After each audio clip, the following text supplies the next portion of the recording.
Assalamualaikum warahmatullahi wabarakatuh. My name is Muhammad Rafli, and today I will make a video presentation for my final assignment or UAS in subject English for lawyer, and the teacher is Mr. Ahmad Safik.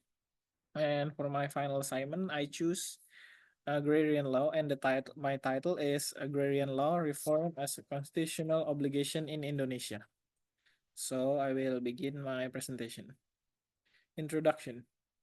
Indonesia has a law UU number 5 of 1960 concerning basic regulation on agrarian principles. This agrarian law in Indonesia regulates the management, ownership, utilization, and use of agrarian resource, which includes land, water, space, and the natural resources contained therein. As you can see, this regulation is very old and many regulations in it are irrelevant nowadays. So the government wants to create a revised version or even the new agrarian law if must be.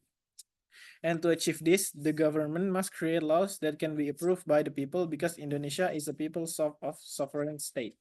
Several times the government has tried to draft new laws, but many harm the people rather than favoring the people. Therefore, many efforts have been made by the government, but until now it has not yet succeeded in creating new laws. So the recent question is, how can the government create a new agrarian law that is acceptable to the people? And the discussion. First, the complexities of agrarian law. And the second is creating laws acceptable to the people is challenging to Indonesia diverse social and cultural conditions. And then there is regional difference. What applies in one region may not suit another. So, making laws that can be accepted by the people is certainly not an easy thing because agrarian law is very connected to the social and cultural condition of Indonesian people. Because Indonesia itself has its own culture in each region, what can apply in one region does not necessarily apply in other regions. And then the discussion here, my example is like customary lands. Many customary lands are seized by land mafias. Indigenous communities often lack awareness of legal protections. And despite the legal recognition, enforcement often fails to protect these lands. So,